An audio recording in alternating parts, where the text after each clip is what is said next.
the Lax Factor podcast. What is up, college lacrosse fans? You're watching episode 230 of the Lax Factor podcast. I'm your host, Ted Hoost, and today we're going to continue on with my preseason top 20. I'm going to talk about my numbers 14 through 17 today. And as always, be sure to like, subscribe, hit the notification bell, and you can always go to LaxFactor.com. You can watch our podcast videos there or listen to the audio version. You can get t-shirts and apparel that we have, all custom designs by me. We got a new one here, the smiley face one, and we've got the dog, lacrosse dog. We still got Club Lacrosse All-Star. And then to boot, we also have all the film review videos up here. So you can go to LaxFactor.com, support us that way as well. I don't want to waste any more time, though. I want to get into it. My first team that I want to talk about here is my number 17 team, North Carolina. They finished 8-6 last year, 1-5 in the ACC. That was kind of rough. Like Army, Carolina has to deal with losing a guy that put up like 6.3 million points in 2022. Chris Gray and many of his fellow top scorers for the Heels are gone, leaving a number of holes that they're going to have to fill offensively. A lot of question marks on the offensive side of the ball, and they weren't a great defensive team last year either.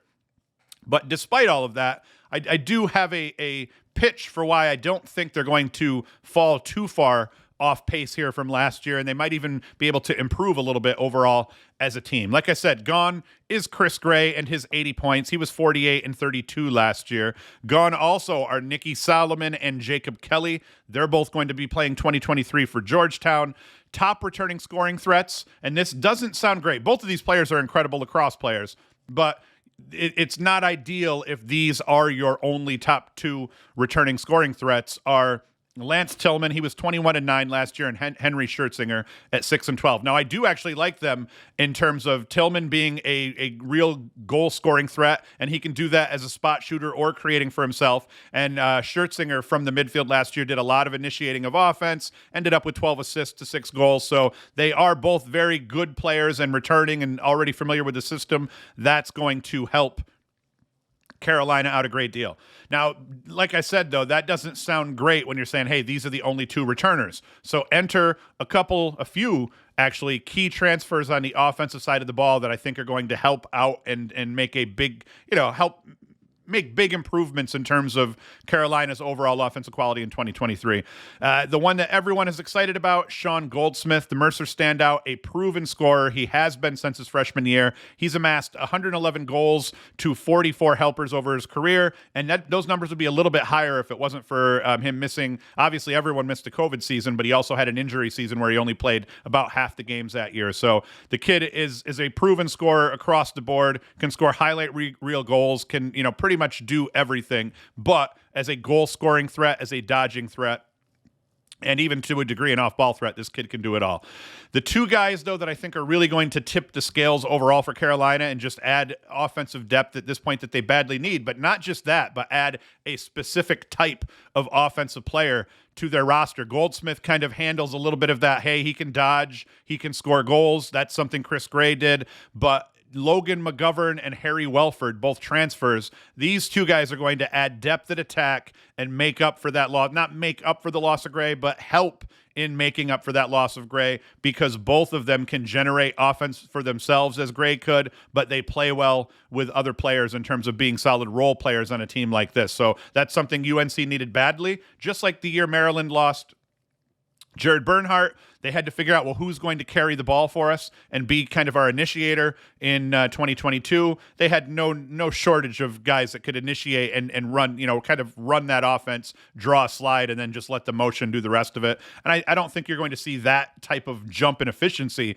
out of Carolina, but I do think that the fall off in terms of the offensive output, I don't think will be as bad as even I myself thought now that I see that they have these transfers coming in. Now, defensively, as I said, they weren't great last year, but they bring back a very strong core of defensive midfielders, as well as 3 or 4 close defensemen that all played a lot of minutes last year. Colin Krieg, he's also back in cage. He broke onto the scene in 2021, as many of you will remember, having a great year where he stopped 53% of shots and he finished 13-3 in cage as the UNC starter, but that was a much different defense that was in front of him in 2021. anchored by Bowen, who is now also at Georgetown, played Georgetown last year. So the UNC defense was not the same in 2022 as it was in 2021, and Krieg's save percentage dropped from 53% down to 50%. Now, I don't think that's actually that bad, considering the difference in terms of the quality of defense that he had standing in front of him. And the bulk of these guys are back and returning in 2022 or in 2023. So I think that defense should be a little bit better. They're strong at defensive midfield, as I said, and we'll kind of get into some of those numbers here. Lance Tillman, like I said, he's back 21-9. And he shot the rocket 28%. This is something we're going to see in terms of a trend here. Harry Schertzinger, 6-12, shot the ball at 30.4%. Sean Goldsmith, he was 35-16 last year, shot 27.8%. Logan McGovern, 27.9% with 54 points. He's assist heavy, a 19 goals and 35 assist guy, so that will also be key. Harry Welford was 20-10 off 22.5% shooting. So what you see, North Carolina does not have a lot of dead-eye shooters. They're all of them except for Henry Schertzinger, who only put up 6 goals last year, are below 30% in terms of shooting. So they'll want to improve that a little bit, but I think that maybe a team that is forced to share the rock a little bit more, maybe they run a little bit more motion than they traditionally would have with Gray, who could just kind of do it all. Maybe that changes things, and we do maybe see these guys improve their shooting percentages a little bit, but that's something to watch. They're not a great shooting team overall. Face-off-wise, Andrew, I don't even know how to pronounce his name here, Andrew Tylerar. It's a weird-ass name that I've got to spit out there. He won 51.3% of the face-offs he took last year, 27 ground balls. Carolina, not Tucci's gone, so they're going to have to figure out who's going to take the bulk of those draws. Matt Wright back on defense. He caused 12 turnovers, had 27 GBs. Alex Bresci, short stick D-mid, 8 caused turnovers, 18 GBs, and he put up 3 goals and a helper. Connor Mahar, short stick D-mid, 8 caused turnovers, 43 GBs, 1-1 in goals and assists. Paul Barton on D is back, 7 caused turnovers, 22 GBs, and he scored 2-1. Blake Gable's back on D, 5 caused turnovers. Colin Krieg, 503 save percentage, 8-6 record starting 14 games. So you see, this team has a lot of solid returners back on defense. They have the transfers to come in to help bolster the offense, so I don't think you're going to see a huge drop in terms of wins. I think this team, all in all, I have them at 17 because I think that's about what they deserve to be at, considering how they did last year. But I have a feeling that offensive output, it's not going to dip as much as some think. And with a lot of experienced returners on the defensive side of the ball and a very capable goalkeeper, I think that this team should probably win about eight games again. And the reason I think they'll end up being ranked, even with like an 8-6 record or whatnot overall, is because Syracuse dragged the quality of the ACC down, as I've been saying over and over and over again. So I think that as long as Syracuse doesn't shit the bed again this year, that should keep an 8-6 team in the ACC in the top 20. And I think 17th is fair for Carolina. My next team that we have to talk about here now. Next team is Boston University. I have them sitting at number 16. They were 12-5 last year, 7-1 within their conference, the Patriot League. They lost to Princeton in the NCAA first round. Now, the more I dug in to Boston University, the more I actually felt like I was doing them dirty, putting them in at number 16. They bring back almost everyone from last year's 12-5 squad that won the Patriot League tournament and advanced to the NCAA tournament. Offensively, they get 10 of their top 11 scorers back from 2023. Their trio of attackmen, Vince Dalto, 75 points, Timmy Lay, 74 points, and Lou Perfetto, 65 points. They're all back. Now, D'Alto was an honorable mention All-American, but Lay and Perfetto are right behind him. I mean, they are as balanced of a trio of attackmen that you have coming back as you're going to see overall in terms of talent. And I'd say this trio of attackmen's probably one of the top 5 returning groups overall in terms of guys that all 3 of them are coming back. And not too many teams have a scenario in place where all 3 of their starting attackmen from the year before are back and where all 3 of them are such prolific scorers overall. Jake Cates and Tommy Bork put up 29 points and 28 points, respectively, both back at midfield. The only player that scored more than 5 points last season that isn't back is Christian Quadrino, but everyone else returns. Now, defensively, it is not much different. Roy Meyer, he was a first-team All-American in 2022 as an LSM. I actually didn't believe the stat when I first saw it, but the kid caused 58 turnovers in 2022. I thought it had to be like one of those duplicate stat errors that I've been seeing over and over again on these sidearm sport-powered sites. But no, it actually looks like that was his real number. Also back, close defensemen Dane DeGoler, Patrick Morrison, and Will Carson. Connor Calderon he's a serviceable face-off guy. He's also back. And then even better overall, Matt Garber's back to mind net. For Boston U. He should be able to improve upon his 5.36 save percentage from a season ago with all of the talent that he has standing in front of them. And if we kind of run through the numbers here, D'Alto, 45 and 30, shooting 32.1%. The entire group of attack here between D'Alto, Lay, and Perfetto, all of them excellent shooters, all of them above 30%. They don't turn the ball over considering how much of the scoring they do overall. Jake Cates, he was 21 and 8. Bork was 21 and 7. Like I said, Calderon, he won 53% of the draws, so that is solid with 98 GBs and 2 goals.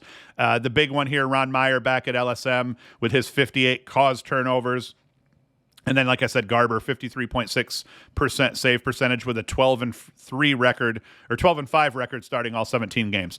Now, you can see how I feel a bit guilty for putting Boston U in at 16 here. And as I was writing this up, then I get to the next team, and I get to the next team, and I feel a little bit less guilty. But, you know, they could easily be 15, I think, overall. I don't think people would be mad at me if I put them at 14, but I have them here at number 16 overall. The top half of the Patriot League is a pretty rough draw. So I think for them taking care of business within the Patriot League, not dropping any conference matchups that they should handle, and then their non-conference schedule isn't cake either. They start with Vermont, they play Bryant, and then they have UMass before getting into some of the easier Patriot League contests, and then they get in, I think they play Harvard and Yale within that mix in the middle of their Patriot League play. So they're going to have to, they didn't lose a game last year, all year, that they should be ashamed of. You know, they lost to the likes of Yale's and quality teams like that. They'll need to repeat that, handle their business, not lose any bad games, and they'll have a very good chance of running through their tournament and then getting into the NCAA tournament. But I mean, I think this is one of those years where for the first time, one of these kind of mid-level teams like a Boston U, a Delaware, could potentially not win their conferences and then still make the NCAA tournament. That's not going to happen with Delaware. I don't think if they don't win their conference, the CAA is not strong enough, I don't think, for them to get an at-large. But a team like Boston U, the Patriot, could very easily send 2 teams to the tournament. I still like them as being the favorite in the Patriot for sure, but you never know. The Patriot League is a rough conference overall. My next team that I want to talk about here is Harvard. Now, once again, not an insane record or anything like that. 8-5 overall, 3-3 in the Ivy. They lost to Rutgers in the first round of the NCAA tournament. Harvard has a roster makeup very much like Boston U's, as is the next team I'm going to talk about. They bring back almost everyone. The big loss is last season's starting goalie, Kyle Mullin. He departed to play for Rutgers in 2023. The transfer bug bites everyone, bites a lot of the Ivy League teams overall. But beyond losing their starting keeper, their roster looks pretty good on paper overall for 2023. Star attackman Sam King will be back, rocking the greatest number in all of college lacrosse, number 7. I have my old number, my old Broome jersey when I played at Broome, my number 7 up there on the wall. He's a true 50-50 threat overall. He put up 25 goals, 21 assists last season as a first-year player in the Ivy. Austin Madronik, their second leading scorer. He's the only guy, he had 44 points last year. He's the only guy for Harvard offensively that's not back. Everybody else is back. Guys like Miles Botkiss, Owen Gaffney, Hayden Cheek, Nick Loring, Andrew Perry, all of those guys put up 20-plus points last season, and they're a great complement to a guy like King. Now, defensively, things look almost as solid. Third-team All-American LSM Greg Campese is back to anchor that defense along with Colin Bergstrom, Chase Yeager, Tommy Martinson, Ray Dirth, Chase Strupp, and the list goes on overall. Again, they're going to have to figure out who they're going to stick between the pipes. But, with that group of guys standing in front of whatever goalie you put in there, you like his chances of being in the area 50 to 53% overall, depending on how they gel. As I said, Sam King, 25 and 21, 29% shooting, but he's kind of a volume guy. Miles Botkiss, 23 and 4 off 40% shooting. Gaffney was 17 and 9 off 30% shooting. So they have a good shooting team coming back overall.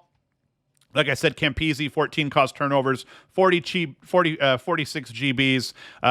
Ray Dirth, short stick D mid, 9 caused turnovers, 18 GBs, 2 helpers. So defensively, they're bringing back a wealth of experienced guys, but who's between the pipes in the end is going to matter. But like I said, that level of experience returning, I think the only thing that could keep Harvard out of the top 15 by the season's end is going to end up being the brutal nature of the Ivy League. I mean, maybe their goalie will suck and that'll hurt them, but I doubt that that's going to be the case. Most Division I goalies, if you put a solid defense in front of them, they're going to all be serviceable.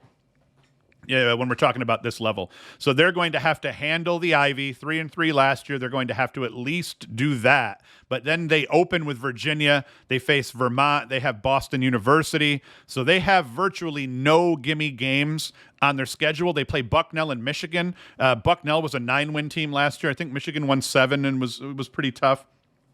And I think Michigan will be a little bit improved as well. So, they've got to handle their business. They can't drop any bad games, but so long as they handle that business, I think that they have a good shot at keeping themselves at least within the top 20 by year's end. Getting a bid into the NCAA tournament is going to be much different this year. I don't think the ACC is going to be nearly as weak this year. So, the Ivy loses at least one of the bids they got last year, most likely to the ACC. And you can make the same argument with the Big Ten as well. The next team that I want to talk about is my number 14 team, and this is going to be the Delaware Blue Hens. Now, I see a trend developing here that the middle of the pack here between 10 and 20, all of these teams, kind of bunched together within this region are all bringing back a boatload of talent. And Delaware returns, I think, probably the best overall group of attackmen in the country in J.P. Ward, Mike Robinson, and Ty Kurtz. They're, in my opinion, the most dynamic and deadly group of attackmen in the land, and they play incredibly well together. And, I mean, there's going to be a group of 3 attackmen at the highest levels of Division I that are probably better overall than these guys. My point being, all 3 of these guys killed it last year, and all 3 of them are back to try to kill it again for Delaware. And another important thing, all 3 of them had shooting percentages above 32.5, and they take care of the ball. They combined for 83 turnovers between the 3 of them. That sounds bad, but they played 19 games last year. So divide that by 19, they scored 7.6 goals for every 4.3 turnovers. That is a solid goal to turnover ratio out of your top 3 attackmen. Their schedule, not as brutal as a lot of other teams overall, but still they played really well, especially with that upset over Georgetown in the NCAA tournament. Now, as with Harvard and Boston U, Delaware only loses one of their top scorers. That's Mark Beda, who had 50 points in 2022. Back are Clay Miller, Drew Lenkadis, and a plethora of other guys that all put up, decent number of points and played a lot of minutes in 2022. Defensively, they bring, and this is why I'm most excited. Offensively, those 3 attackmen are killers. They have a good group of midfielders to complement them well. But defensively, they bring back second-team All-American Owen Grant. He is a beast. He can cover anyone. He blends size with agility and a bit of a mean streak. And to top it all off, he can get up the field as if he's a short stick D-mid with offensive skills. He's going to do big things in 2023. Also back, Kevin Lynch, Reed Kurtz. They play alongside of Grant, and then they between the 3 of them, they started almost every game last season. I could keep listing guys too through their roster that have 12 or more caused turnovers over and over, but I think it's enough to say they return just about everyone that mattered in 2022, including their goalkeeper, Matt Kilkeary. He's back in cage after stopping the Rock at a 53% clip in 2022. He appeared in 16 games and made 12 starts, but between the 2 goalies that got, any level of time last year, he's by far the best, and he is back as well. As we look at the numbers here, One thing I want to point out, J.P. Ward, he was 40 and 32, shooting the rock at a 37% clip. Mike Robinson, 53 and 15, shooting the rock at 32.5%. And then Ty Kurtz, 52 and 15. I mean, those are ridiculous numbers for three attackmen in the same team to put up. You see Kurtz a little bit more off ball than the other guys, turned the ball over less as well. But right down this roster, I mean, they're not going to be, I'm pointing things out off screen that you can't actually see. But as you look down the roster, they return almost like I said, they legitimately return everybody that mattered overall. And I heard people chirping me in terms of face-off guys. I did legitimately forget to talk about face-off guys in the first video. And in this video, I'm only going to talk about the face-off guys because I'm talking about the key returners. And if you're a below 50% face-off guy, you probably don't deserve being mentioned, as one of the key returners unless there's, some kind of extenuating circumstance overall. So, or I'm not talking about face-off guys. Delaware was not a very good face-off team last year, even with a weaker schedule than most of the teams I'm going to talk about in this top 20. So that's why I didn't talk about them. All in all, as we go through Delaware, we should see a repeat out of them of last year's success. I can't see them not making the NCAA tournament, mostly because I can't see them not getting out of the CAA and not win. I assume they're going to win the CAA tournament. Oddly enough, they were only 3-2 in the CAA last year, losing to UMass and Hofstra before then sweeping and winning every CAA contest from there on out, including through the tournament. But overall, I think just the way their schedule's broken up, they start with Penn, but then they face Lafayette, the Mount, St. John's before taking on Villanova in Michigan. So like let's say they lose to Penn, a 5-1 to 7-1 start isn't out of the question for this team before they then face Johns Hopkins and then get into the rest of their CAA schedule. So I like them for making the NCAA tournament again. They're obviously my favorite for the CAA, but man, if you get a chance to watch them, those three attackmen are absolutely incredible. If you can find the video on YouTube of that Georgetown game, you will be impressed with what they do offensively, but it was only a 10-9 game, I believe it was. Defensively is what I like about this team. The fact they're bringing back almost all of the experience from last year's team, including a goalkeeper, I think that's important as well. So Delaware, my number 14, a great team. And that is it for today's episode. I've got us down to 14. The next video, at least the next Sunday podcast I will get us from, I'll do 13 down through into 10, and then I'll probably, over the next few before the season starts, I'll go from 10 to 5, and then from 5 down. So 3 more podcasts, and we'll have this completely done. And then I'll put a nice big page together up on LaxFactor to kind of summarize it all. So I apologize. I was not able to do a film review video on Friday. We had no power. We lost our power Thursday night. And our oven actually quit, and almost like it could have potentially burned our house down, but the breaker did its job. It tripped. And we were without power for all night into the morning, so I wasn't able to get a video out for you Friday. I'll make up for that, and I'll get one out again next week. But that's it, guys. Come back on Wednesday for another podcast. I'll recap this weekend's PBLA NLL action. I may even do a couple more of my top 20s. We'll see. And then, like I said, Fridays film review days. Fridays are for film reviews, and Sunday, as every day, is the big college lacrosse show that we'll do throughout the season. So that's it. Like I said, go to LaxFactor.com. Support us that way. You can watch our videos there, but you can also get some dope T-shirts there. And I have nothing else to say. Thank you for watching. Thank you for listening. And Hoost is out. The Lax Factor Podcast.